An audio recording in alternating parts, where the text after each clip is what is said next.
brings us to an end of the formal presentation section. We've had some questions come through. Now we'll try to answer a few of these. We won't get to all of them, but as I mentioned, the people that have been providing their questions have helpfully been providing their email addresses, so we'll get back to those people individually.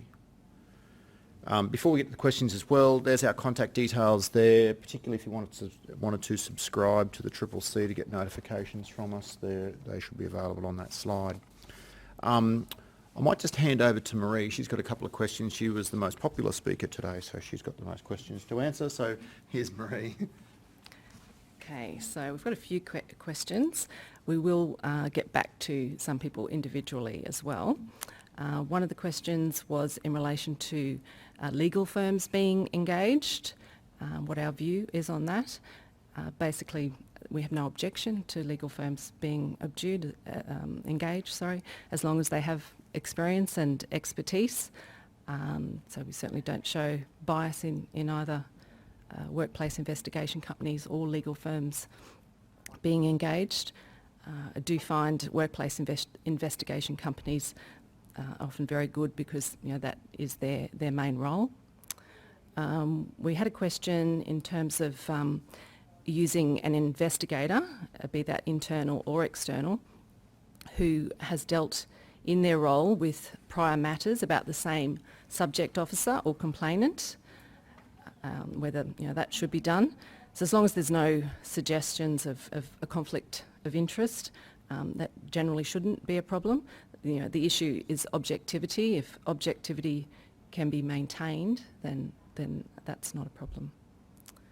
And another question we had was in relation to qualifications for an investigator and what we recommend. So basically minimum standard, I think a certificate in government investigations, that's a minimum. And above and beyond that, experience in investigative roles is very important. Tertiary qualifications are not essential, but that can be helpful as well.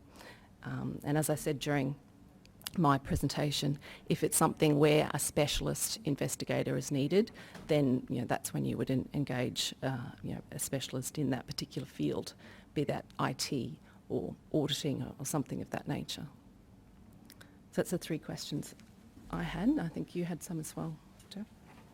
Thanks very much, Marie. And I just wanted to say too, and just following up from Rob and Adam's presentation, the CCC does from time to time conduct joint investigations with departments or with agencies for particularly the very serious and complicated matters. So if that's one that you think might be, or you have a matter that might be relevant for that, please do engage with us.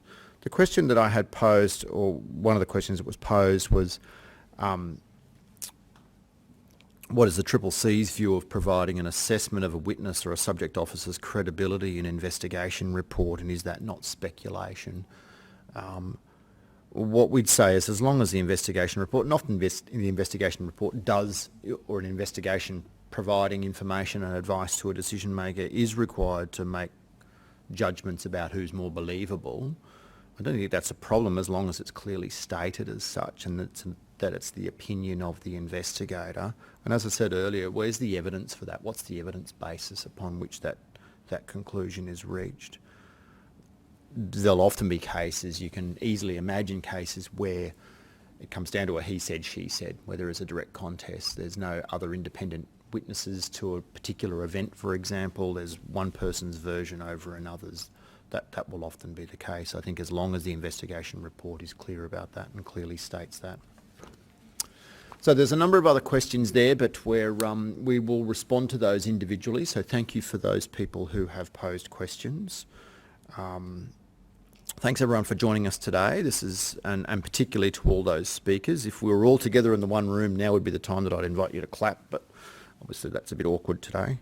So for the audience members, we hope that you gained something out of the topics covered today. We've kind of covered the topics from cradle to grave of your interactions with the CCC, from the use of our database, our data, the complaints process and assessments right through to investigations and joint investigations. So we hope that there's something in there for you. One question that's been asked about whether today's presentation can be re-watched. We will make arrangements for this presentation to be available to watch on demand by clicking on the same link that brought you here live today. A couple of final reminders or plugs. There's, as Beulah mentioned earlier, there's upcoming intelligence training, so keep an eye out for that later this year and get into contact with Beulah. Paxton's asked me to remind everyone that the Corruption Integrity Survey has been opened until 18th of June. Is that right, Paxton? So it's just been opened, or extended until the 18th of June, so please jump in on that. And following today's seminar, we'll seek your feedback about some of the topics that we've covered today, whether you found today helpful or useful, how often you'd like to see these events, and whether any future topics that you'd like covered. So thanks again. We'll end the webcast now and have a great day. We've saved you 10 minutes where you can get on with some other work. Thanks very much. Bye.